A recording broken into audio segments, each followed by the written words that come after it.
বন্ধু সংগঠন বামপন্থী সংগঠনের সাথে আলোচনা করছিলাম। একজনকে বলছিলাম যে ভাই, আপনি 5ই আগস্টের পর থেকে ওপেন স্পেসে যে পরিমাণ শিবির নিয়ে আলোচনা করছেন, অ্যানালাইসিস করছেন এবং এন্ট্রি শিবির মিছিল প্রোগ্রাম করছেন, ঠিক তার অর্ধেক পরিমাণ সময় যদি দিতেন আপনার রিক্রুটমেন্ট অন্তত 50% বাড়তো, কয়েকটা স্কুলে আপনার কাজ বাড়তো। কিন্তু আপনি সেটা করেন নাই। আপনি করছেন কেমন একটু পর পর সাদিক কাইম পাকিস্তানি স্লোগান দিতে হয় সে চিন্তা করছেন, আপনি কখন আরেকজনের এজেন্ডা বাস্তবায়ন করতে হয় ঠেকাইতে হয় সে চিন্তা করছেন। দিন শেষে আপনার স্কুলে কাজ নাই, আপনার কলেজে কাজ নাই, আপনার রিক্রুটমেন্ট বাড়ে না, একটা কমিটি বহুদিন টিকে থাকে, আপনি এটা নিয়ে ভাবেন না কেন? আমি নিজেকে নিয়ে ভাবি না। যেমন ছাত্র শিবিরের নাকি অনেক অভিযোগ ঢাকা বিশ্ববিদ্যালয়ে, আমি বারবার বলছি ঢাকা বিশ্ববিদ্যালয় ছাত্র শিবিরের ব্যাপারে স্পেসিফিক অভিযোগ কি বলেন? 10টা কেস, 5টা কেস, 3টা কেস, এই 10টা কেসের কারণে শিবির ঢাকা রাজনীতি করতে পারবে না, অভিযোগ দেন, আমি ডিল করি, লিগালি ডিল করি। আজকে আয়োজনে যারা উপস্থিত হয়েছেন সবাইকে শুকরিয়া জানাচ্ছি, কৃতজ্ঞতা জানাচ্ছি। একই সাথে আজকের যে আয়োজকবৃন্দ যারা দাওয়াত করেছেন, আজকে কথা বলার সুযোগ দিয়েছে, সবাই তাদের প্রতিও ধন্যবাদ জানাচ্ছি। এবং একই সাথে মঞ্চে উপবিষ্ট সম্মানিত অতিথিবৃন্দ সহ আলোচকবৃন্দ, আমি আপনাদের আলোচনা শোনার জন্য এসেছি, নিশ্চয়ই শুনবো, আপনাদের প্রতিও শুকরিয়া জানাচ্ছি। আজকের বিষয় হচ্ছে ছাত্র রাজনীতি এবং শিক্ষা গবেষণার পরিবেশ। ক্রিটিক্যাল একটা টার্ম ইউজ করা হয়েছে এই জায়গায়, যে ছাত্র রাজনীতিকে শিক্ষা গবেষণা পরিবেশের সাথে কানেক্ট করানোর চেষ্টা করা হয়েছে, যেখানে আমরা কখনো কখনো দেখেছি যে বিশ্ববিদ্যালয় পরিসরে শিক্ষা এবং গবেষণা পরিবেশ নষ্ট হওয়ার পিছনে রাজনীতি ইটসেলফ একটা বড় কারণ হয়ে দাঁড়াইছে, আবার কখনো কখনো কোথাও কোথাও সহযোগী হয়েছে।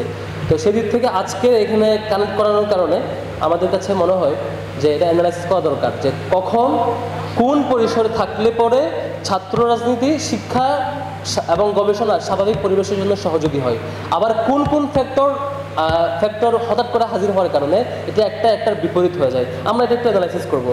প্রথমত যে ব্যাপার, আমরা অনেক সময় দেখি যে হচ্ছে, আমরা এবারও দেখেছি ডাকসু করতে হবে তাই আমাকে রিয়েট নিতে হবে, এবারও দেখেছি তার কোনো কারণ নাই, ডাকসু করতে হবে তাই পরীক্ষার হলে গিয়ে আমি খাতা 1 লাইন লিখে জমা দিয়ে চলে আসবো। অনেককে দেখেছি 5ই আগস্টের পরে এই যে রিয়েড নেওয়ার প্রবণতা, ছাত্রত্ব ধরে রাখার প্রবণতা, এবং আমি অনেক দিন ছাত্র থাকবো এই প্রবণতা। কারো কারো পলিটিক্যাল চ্যালেঞ্জ ছিল, সেটা আমি উইথ রেসপেক্ট এক পাশে রাখলাম, কিন্তু পলিটিক্যাল চ্যালেঞ্জ না থাকা সত্ত্বেও ছাত্রত্ব ধরে রাখবো, আমি কোনো রকম টিকে থাকবো, দীর্ঘদিন অপেক্ষা রাখবো, এটা একটা ইন্টারনাল বাজে প্র্যাকটিস। এই প্র্যাকটিস থেকে প্রত্যেকটা সংগঠনকে উত্তরণ করতে হবে। এগুলো সংগঠনগুলোর নিজেদের দায়, যে হচ্ছে আমরা সংগঠনগুলো নিজেদের মধ্যে ভালো প্র্যাকটিস এটা আনতে পারি নাই, যে আমাদের প্র্যাকটিসটা এমন হবে আমি একসাথে কাজও করতে থাকবো সাংগঠনিক পরিসরে, আমার পড়াশোনাও চলবে।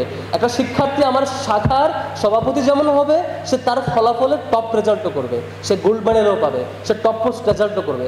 তার একাডেমিক রেজাল্ট এবং সাংগঠনিক কাজ এমন হবে না কাউকে এসে বলতে হবে যে সংগঠন পরিচালনা আর রেজাল্ট দুটো বিপরীত। এটা খুবই কঠিন, ক্লাস থাকে, ল্যাব থাকে, পরীক্ষা থাকে, একসাথে এটা পরিচালনা কঠিন। সংগঠনকে এভাবে পরিচালনা করা উচিত না। নিজেদের সংগঠনকে প্রয়োজনে রিফর্ম করা উচিত, সাংগঠনিক কার্যক্রমগুলোকে প্রয়োজনে রিডিজাইন করা উচিত, যে কিভাবে করলে পরে একজন শিক্ষার্থী আমার সংগঠনে থাকবে এবং সংগঠন পরিচালনার পাশাপাশি তার রেজাল্টও ভালো থাকবে। এটা নিজেদের প্র্যাকটিস। শুধুমাত্র অন্যদের, আমাদের রাজনৈতিক ছাত্র সংগঠনগুলো একটা বাজে অভ্যাস আছে, মঞ্চে দাঁড়ায় খালি আরেকজনের দোষ দেয়, প্রশাসনের দোষ, অমুকের দোষ, তমুকের এই সমস্যা, তমুকের এই সমস্যা, তাই এই সমস্যা, কিন্তু আমার কি সমস্যাটা আমি আলোচনা করি না। তা আমার নিজের সংগঠনের আলোচনাটা নিজেদের করতে পারা দরকার। আমার বাজে প্র্যাকটিস কি? সেকেন্ড হচ্ছে, অনেকগুলো সংগঠনের একটা বাজে প্র্যাকটিস আছে, যে ভালো পরিবেশ থাকা সত্ত্বেও তিনি শুধু আরেকজনের ট্যাগিং ফ্রেমিংয়ে তিনি ব্যস্ত থাকবেন, নিজের পর্যালোচনা করবেন না। আমি কিছুদিন আগে বলছিলাম, বেশ কয়েকটা বন্ধু সংগঠন বামপন্থী সংগঠনের সাথে আলোচনা করছিলাম, একজনকে বলছিলাম যে ভাই, আপনি 5ই আগস্টের পর থেকে ওপেন স্পেসে যে পরিমাণ শিবির নিয়ে আলোচনা করছেন, অ্যানালাইসিস করছেন এবং এন্ট্রি শিবির মিছিল প্রোগ্রাম করছেন, ঠিক তার অর্ধেক পরিমাণ সময় যদি দিতেন আপনার রিক্রুটমেন্ট অন্তত 50% বাড়তো, কয়েকটা স্কুলে আপনার কাজ বাড়তো। কিন্তু আপনি সেটা করেন নাই। আপনি করছেন কেমন একটু পর পর সাদিক কাইম পাকিস্তানি স্লোগান দিতে হয় সে চিন্তা করছেন, আপনি কখন আরেকজনের এজেন্ডা বাস্তবায়ন করতে হয় ঠেকাইতে হয় সে চিন্তা করছেন। দিন শেষে আপনার স্কুলে কাজ নাই, আপনার কলেজে কাজ নাই, আপনার রিক্রুটমেন্ট বাড়ে না, একটা কমিটি বহুদিন টিকে থাকে, আপনি এটা নিয়ে ভাবেন না কেন? আমি নিজেকে নিয়ে ভাবি না। আমরা ছাত্র শিবির এটা একটা উল্টা স্ট্যান্ড নিয়েছি। আমরা চিন্তা করেছি কে আমার বিরোধিতা করলো কে করলো না এটা ম্যাটার করবে না, আমি বড় ছাত্র রাজনীতি নিজেদের আমি তাকে কি সেল করতে চাই। ভাই রে ভাই, একটা শিক্ষার্থী কেন আমার কাছে আসবে, তাকে আমি কি দিচ্ছি? ভাই তুমি আসো, আমার কাছে এই রিসোর্স আছে, আমি তোমাকে এটা ফরওয়ার্ড করবো, তুমি আমার রিসোর্সকে, তোমার ক্যারিয়ার ডেভেলপ হবে, ফিউচার তুমি এটা করবো, তোমার আমি দেখাইতে চাই, এক্স্যাক্টলি এটা দেখাইতে হবে। আরেকজনের বিরোধিতা করবো সেজন্য তুমি আসবা, কোনো বিশ্ববিদ্যালয়ের শিক্ষার্থীর ঠেকা পড়ে নাই আপনার রাজনৈতিক এজেন্ডা বাস্তবায়ন করার জন্য এখানে আসবে। বিশ্ববিদ্যালয়ের শিক্ষার্থী তখন আসবে যদি এখানে আসলে পরে সে ভালো কিছু পায়। আপনি ইলেকশন করবেন, আপনি বড় বড় বক্তৃতা দিবেন, আপনি রাজনৈতিক এজেন্ডাকে হাজির রেখে আপনাকে লিডার বানাবেন, সেজন্য আপনার সেবাদাস করার জন্য কেউ আসে নাই। আরেকটা মেজর প্রবলেম সেটা হচ্ছে রাজনৈতিক দল একটু বড় হওয়ার পরে চিন্তা করি সুপিরিয়র প্ল্যাটফর্মকে কেমন সেবা করা যায়। শুধু একটা বিশেষ প্ল্যাটফর্মকে সুপিরিয়র বানানো এবং তাকে ফলো করা, তিনি যা বলবেন তাই হবে, আপনার কর্মীদের মূল্যায়ন থাকবে না। এখান থেকে প্রত্যেকটা ছাত্র সংগঠনকে ইন্টারনাল রিফর্ম করা উচিত। না, এটা হবে না। আমার কর্মীরা যারা আসবে তারা ইম্পাওয়ার ফিল করবে, তারা যা বলবে তাই হবে, তারা নিজেরা ইম্পাওয়ার ফিল করবে। তারা আমার পিছনে ঘুরবে বা আমি তাকে নিয়ে ঘুরবো, আমি নিজে নেতা হওয়ার জন্য এই প্র্যাকটিস থাকবে না, বরং তারা আমাকে কারেকশন দেবে। আমরা ছাত্র শিবিরে একটা প্র্যাকটিস করি, প্রত্যেকটা প্রোগ্রামের পরে দাঁড়ায় বলি, ভাই আমার বিরুদ্ধে আজকে আপনাদের আমার ব্যাপারে কোনো কনসার্ন আছে কিনা। এটা আমাদের টার্ম হচ্ছে এহতেসাব, বাংলা বলে পর্যালোচনা, যে বলে যে আমাদের ব্যাপারে কোনো পর্যালোচনা আছে কিনা। বলে সভাপতি নিজে দাঁড়ায়, প্রোগ্রাম শেষে দাঁড়ায় বলে কোনো পর্যালোচনা আছে কিনা। সে নোট নেয়, সভাপতির বিরুদ্ধে আজকে উপস্থিত কর্মীরা 20টা অভিযোগ দিচ্ছে, নোটটি আরে সংশোধন করার চেষ্টা করে। নিজেরা রিফর্ম করি, এটা কাজে লাগবে, নিজেরা রিফর্ম করি। তারপরে হচ্ছে আরেকটা ব্যাপার যে আমাদের কম্পিটিশনটা হওয়া উচিত আদর্শিক। ডেমোক্রেটিক পরিবেশে সব সংগঠন একমত হবে এটা আশা করা উচিত না। ডেমোক্রেটিক পরিবেশে প্রত্যেকটা সংগঠনের আলাদা আলাদা মতামত থাকবে, এটাই সৌন্দর্য। সেজন্য এক এক সংগঠনের সাথে আরেক সংগঠনের দ্বিমত থাকবে, এটা হবে খুবই গঠনমূলক। ট্যাগিং ফ্রেমিং না, আশা মব ক্রিয়েট করে তাকে থামাই দেওয়া না, আশা তাকে এটা করতে পারবে না, প্রোগ্রাম ক্যান্সেল করতে হবে, ওটা তার রাইট নাই, ওখানে ঢুকতে পারবে না, আমরা কয়জন একমত হইলাম, চুক্তি হইলাম, সে রাজনীতি করতে পারবে না। এই জিনিসটা সুন্দর স্ট্র্যাটেজি না। আপনি সিস্টেমেটিক অ্যাপ্রোচে যান, আপনি সিস্টেমেটিক অ্যাপ্রোচে থামান। আপনি তার বিরুদ্ধে, যেমন ছাত্র শিবিরের বিরুদ্ধে নাকি অনেক অভিযোগ ঢাকা বিশ্ববিদ্যালয়ে, আমি বারবার বলছি ঢাকা বিশ্ববিদ্যালয় ছাত্র শিবিরের ব্যাপারে স্পেসিফিক অভিযোগ কি বলেন। 10টা কেস, 5টা কেস, 3টা কেস, এই 10টা কেসের কারণে শিবির ঢাকা এসে রাজনীতি করতে পারবে না। অভিযোগ দেন, আমি ডিল করি, লিগালি ডিল করি, ফর্মালি ডিল করি, সেটা করবেন না। আপনার খালি হচ্ছে শুধু এজেন্ডা হাজির করবেন। তো আজকে একজন লিডার বলতেছিল যে ছাত্র শিবির নাকি ডাকসাতে কখনো অংশগ্রহণ করে নাই, একজন মিডিয়াতে বলে ফেলতেছে, একটা নির্দিষ্ট সংগঠনের লিডার। আমার ওনাকে বলতে ইচ্ছা করছিল যে 1977-এ ছাত্র শিবির গঠিত হওয়ার পর থেকে 77, পরবর্তী 79 বা 80, 82 বা 90 যে কয়টা ডাকসু হয়েছে প্রত্যেকটা ছাত্র শিবিরের প্যানেল ছিল। কিন্তু তিনি হঠাৎ করে একটা মিথ্যা হাজির করলেন মিডিয়ার সামনে। এভাবে মিথ্যা ফ্রেমিংগুলো থেকে সরে আসতে হবে। এই তথ্য নির্ভর সঠিক তথ্য বলে কম্পিটিশন আসেন, তাইলে সঠিক কাজটা হবে। এরপরে আসি ফাইনাল যেটা, সেটা হচ্ছে শিক্ষার্থীদের জন্য একটা ভয়হীন পরিবেশ তৈরি করা, নিরাপদ পরিবেশ তৈরি করা। আপনি খালি আরেকজনকে ট্যাগিং দেন যে সে অমুক দল এটা করে কেন, কিন্তু আপনি যে আরেকজনকে ভয়ের পরিবেশ তৈরি করেন যে সে শিবির করে কেন, সে বাম করে কেন, সে ছাত্রদল করে কেন, তাকে উল্টা ট্যাগ দেন, তাকে কর্নার করার চেষ্টা করেন। এই নীতি করলে আপনার রাজনীতি হয়তো 5 দিন টিকবে, 5 ঘন্টা আপনি জয়ী হবেন, 10 ঘন্টা জয়ী হবেন, 1 বছর পরে গিয়ে শিক্ষার্থীরা আপনাকে লাল কার্ড দেখাবে, আপনার পক্ষে আসবে না। এবং এটাই হয়েছে অনেক সংগঠনের ক্ষেত্রে, রিক্রুটমেন্ট অফ, শিক্ষার্থীরা আসে না, সারা দেশে কোনো কাজ নাই, নির্দিষ্ট জায়গায় 10-15 জন খালি হচ্ছে, আমরা কাজ করতে থাকি। এখান থেকে সবাই রিফর্ম করি, একটু ভাবি নিজেদের।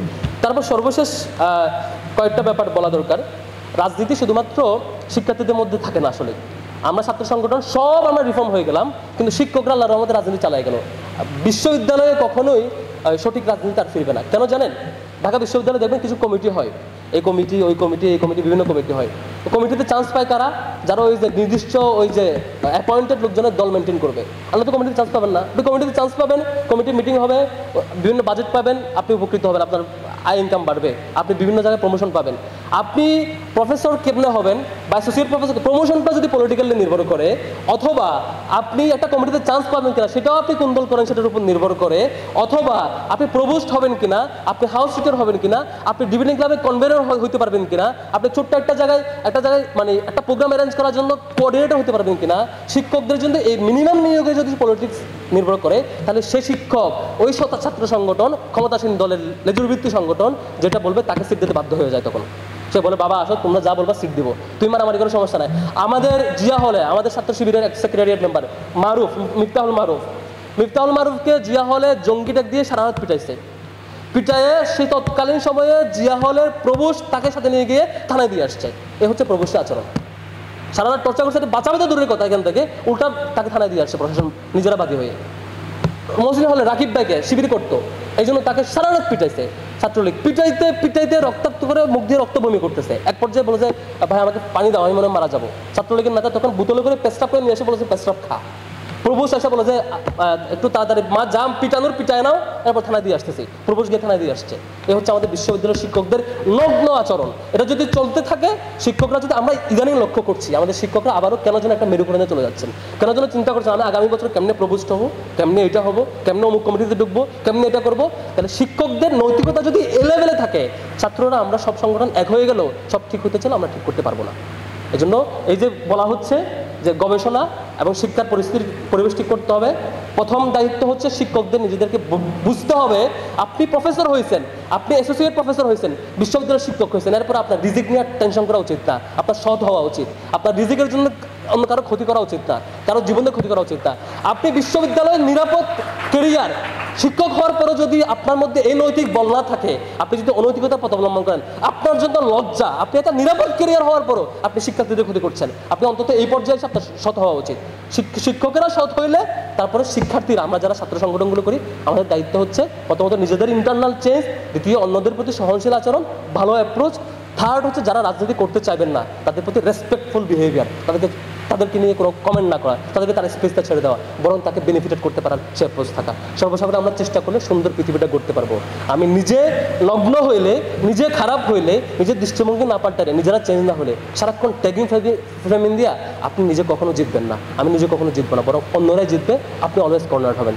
আমরা আল্লাহর কাছে দোয়া করি আল্লাহ রাব্বুল আলামিন আমাদের সবাইকে মিলে সাথে নিয়ে সত্যিকারের এই ক্যাম্পাসটা সত্যিকার অর্থে গড়বার তৌফিক দিক, শিক্ষার সুন্দর পরিবেশ নিশ্চিতে ভূমিকা রাখার তৌফিক দিক। ছাত্র শিবির জায়গা থেকে আমি কমিটমেন্ট দিচ্ছি, এই যা আলোচনা করছি ইতিবাচক কোনো কমিটমেন্ট আমার দ্বারা ব্রেক হবে না, নেতিবাচক কোনো কাজ আমার দ্বারা হবে না ইনশাআল্লাহ। থ্যাংক ইউ সবাইকে। আসসালামু আলাইকুম।